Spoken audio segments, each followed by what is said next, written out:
Hi friends, my name is Taylor. Welcome to my channel. Today I'm going to talk about my top 10 favorite books.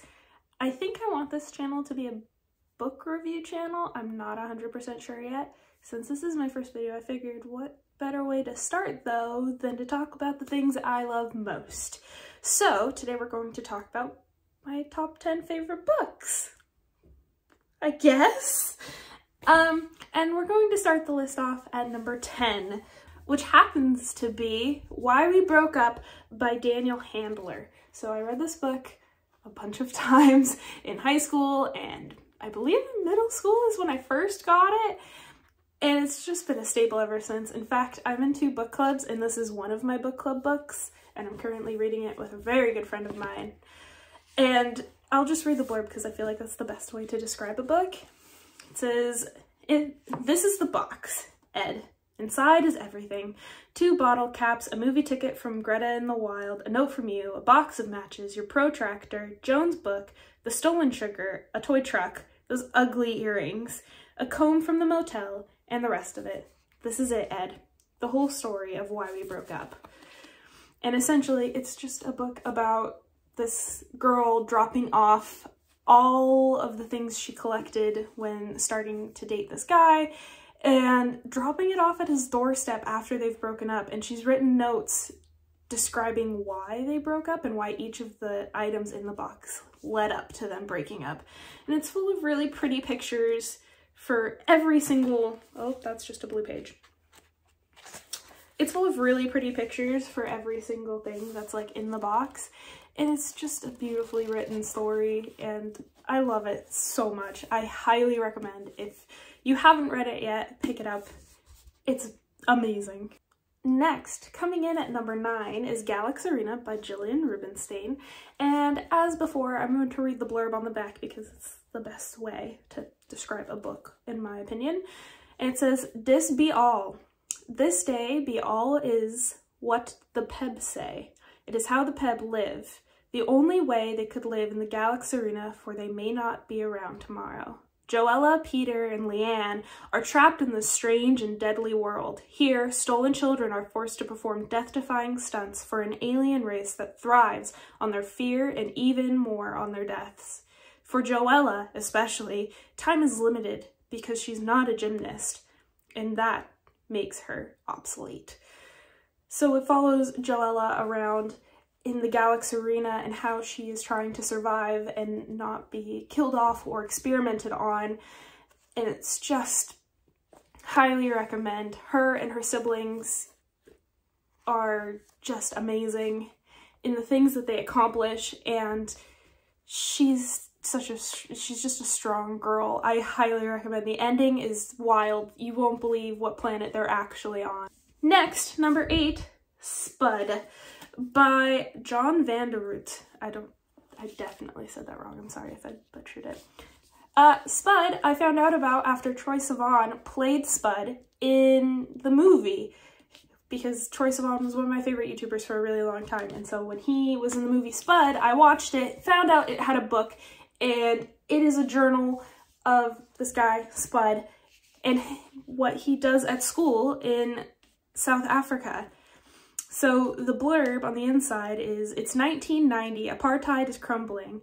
Nelson Mandela has just been released from prison, and Spud Milton, a 13-year-old prepubescent choir boy, is about to start his first year at an elite boys-only boarding school in Durban, South Africa. Cursed with embarrassingly dysfunctional parents, a senile granny named Wombat, and a wild obsession with Julia Roberts, Spud has his hands full trying to adapt to his new home. Armed with only his wits and his diary, Spud takes his first hilarious steps towards manhood, learning a little about life, first loves, and friendship along the way. Spud is a rowdy boarding school romp full of illegal midnight swims, raging hormones, and catastrophic holidays that will leave the entire family in total hysterics and thirsty for more." And that is true. This is the funniest, one of the funniest books I've ever read. The crazy things they get up to, and the mermaid, his girlfriend, is just, it's amazing. Highly recommend. Next, we have Seth Baumgardner's Love Manifesto. Now, the first time I read this book, I listened to it. I went through a phase of listening to audiobooks when trying to read multiple books at a time. And if I listened to audiobooks, that meant I got through more books faster. So I went through a phase of reading 2 books at a time and also listening to audiobooks. And this was an audiobook that I listened to. And it's hilarious. Again, reading you the blurb. His girlfriend dumped him at Applebee's. He spied his father on a date with a woman who is not his mother, also at Applebee's, and he lost his 4th job of the year. It's like every relationship he cares about is imploding and he can't figure out what's going on. To find answers, Seth decides to start an anonymous podcast called The Love Manifesto, exploring what love is, and why we're stupid enough to keep going back for more. Things are looking up when Seth gets a job at a golf club with his hilarious and smut-minded best friend, Dimitri.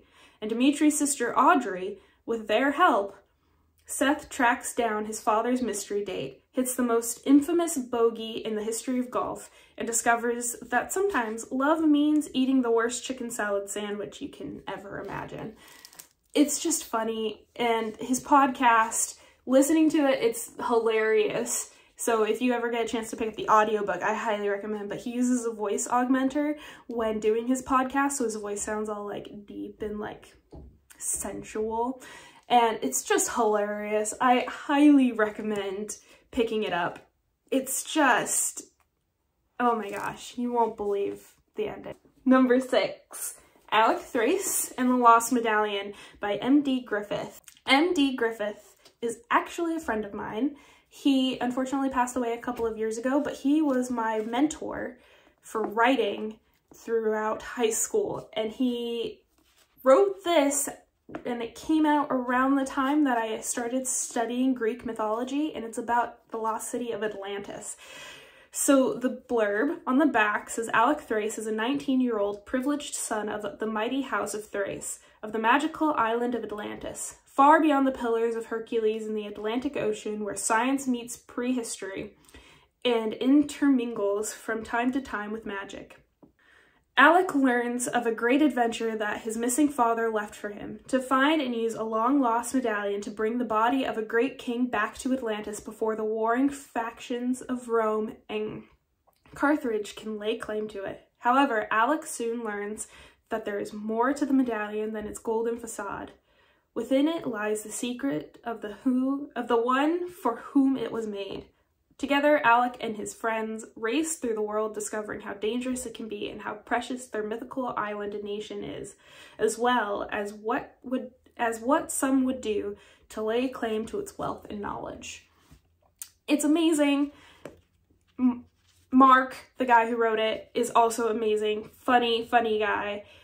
And see, he's a very nice guy. Anyway, I digress.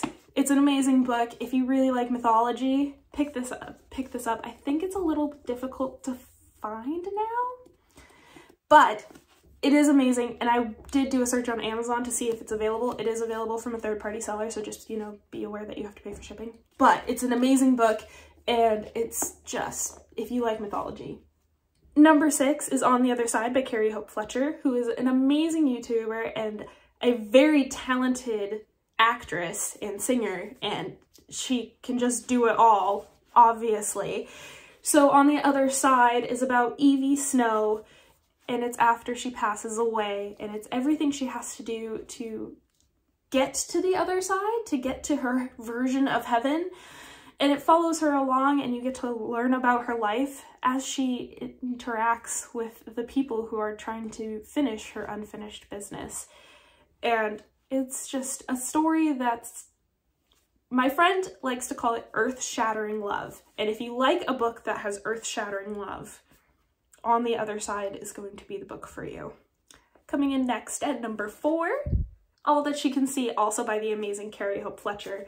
So this book is amazing, obviously, and the blurb on the back, because especially with this one, it's the best way to tell you what it's about, is Cherry has a hidden talent. She can see things other people can't, and she decided a long time ago to use this skill to help others.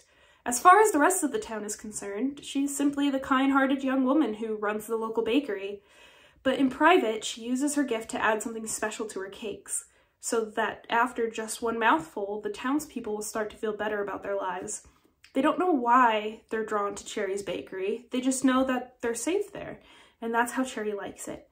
She can help them in secret, and no one will ever need to know the truth behind her gift.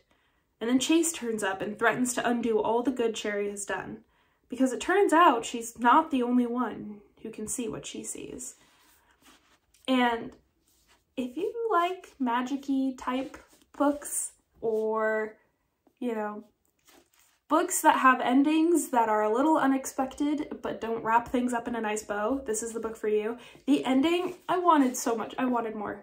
I wanted more. I want there to be another sequel to this, because I want to know what happens. I really do. It ends nicely, like it ties it all up, but you know, I just want more. I just want more of their life. Now we're up to the top 3, which are the desert island books. They are the books that I would take with me if I had to be stuck on a desert island. However, there is one that like I would pick over all the others, obviously. But coming in at number 3 is another Carrie Hope Fletcher. Trust me, just read any of her books. They're all amazing. But this is When the Curtain Falls. It takes place in theaters. In a theater. And again, it's another earth-shattering love. She's so good. Also, just look at the inside. Look how pretty that is. So, in 1952, 2 young lovers, Fawn Burrows and Walter Brown, meet backstage in a beautiful West End theater during the production of When the Curtain Falls. Between clandestine meetings and stolen moments, they must hide their love from the one person who will stop at nothing to keep Fawn for himself. But life in the theater doesn't always follow the script, and tragedy and heartache are waiting in the wings for all the players. Almost 70 years later, a new production arrives at the theater, bringing with it Oscar Bright and Olive Green and their budding romance. But no sooner has the cast settled into their dressing rooms than strange things begin to happen. Ghosts of productions past haunt the theater, or so the story goes. Can Oscar and Olive get to the truth of the matter before tragedy strikes once more? If you liked Phantom of the Opera, you'll like this. If you like musical theater at all, you'll like this. Number 2 is Odd Thomas by Dean Koontz. And Emily, if you're watching this, I'm sorry. I did read this already, but I wanted a reason to read it again. This is one of my book club books this month, and I love it. This is my new copy because a few years ago I moved and lost 150 of my 350 books.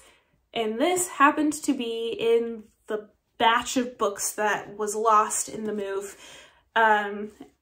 It's just amazing. So it's about a guy named Odd Thomas, obviously, who can see the dead, but they don't speak to him.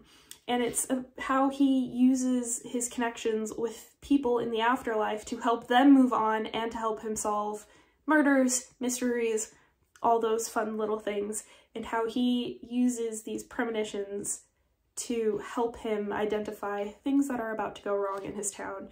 And things do go very wrong.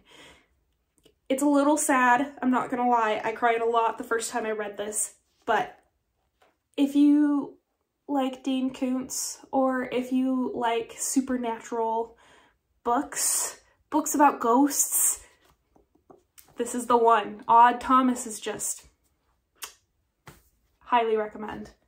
Also, Elvis is in this. The ghost of Elvis lives in his apartment. That's not giving anything away. I just think that's important to state, is that Elvis lives in his apartment. It's great. I love it. Now, for my all-time favorite book, the book I've read over 100 times. I'm not gonna lie, I'm a little obsessed with it. Skullduggery Pleasant, Playing with Fire. I grabbed my nice copy because I do own 3 or 4 copies of this specific one. I also own multiple copies of the other books in the series, which are also amazing, and I would also take with me to a desert island. However, this is the book I take with me every time I need to like bring an extra book just in case I don't like the one that I'm going to read. This is the one. I read this all the time. Anytime I'm bored, oh, I'll just read Playing with Fire. Oh, we have to go on a trip. Oh, it's okay, I'll just bring Playing with Fire. Oh, I have to go sit in a doctor's office for hours? Oh, that's okay, I've got Playing with Fire. Because it's just, I don't know why this one's my favorite book out of the entire series. I've read all of them. There's 13 books currently in total. 14 comes out in April. And it's a book about magic, and it's great. So since this is the second book, I'm not going to read the blurb because it does give away stuff that goes in the first book, and I don't want any spoilers for people who haven't read the series yet. But the first book is called Scepter of the Ancients, or just Skullduggery Pleasant, depending on what country you live in and what copy of the book they happen to have. But it's amazing. It's about this girl, Valkyrie Kane, and this skeleton detective named Skullduggery Pleasant, obviously, and how they managed to save the world just in the nick of time. It's just amazing. It's got a strong female lead. It's got a strong male lead. It has magic. It has secret societies. It has spider people. And it's just amazing. I highly recommend if you're looking for a good read. And I think they're pretty quick to read, but also they're just amazing. And the author, Derek Landy, is probably one of the nicest people I've ever met. I met him at a book launch party that a friend of mine held when we were in high school, and we all came dressed as our favorite characters, and we all got a chance to sit and talk with him and tell him how much we loved his books. And he's just one of the nicest guys. He probably doesn't even remember meeting me, but he was very nice and very welcoming and kind, and his books are just that. In all honesty, the characters in these books are like my best friends. It's amazing. You'll get to know each character individually and form a bond with each and every single one of them. And not gonna lie, I'm very attached to this book in particular, but the entire series. So, okay. And that's all I have. I don't have any more books to talk about. I mean, I have lots of books to talk about, but I don't have any books to talk about for the rest of this video. Anyway, thanks so much for checking out this video. Sorry about looking between the camera and the viewfinder. I'm new at this and trying to, you know, get my bearings a little bit. But if you liked it, please give this video a thumbs up, maybe, and a subscribe. And we can like work on this whole setup together, and you guys can help me figure out where this channel should go. I'm currently writing a book, and I would love to share it with the world and share it with you guys. So if you would like to follow me on this journey, and if you'd like to let me know what kind of videos you want to see in the future, like I said, I thought my top 10 books? Yeah, I thought my top 10 books was a good option to start with, and, you know, introduce you to the kind of books I read, and hopefully you guys can tell me about the kind of books you read, and we can like pass books back and forth almost, and maybe we could start like a book club. That would be cool, like a YouTube book club. That would be pretty cool.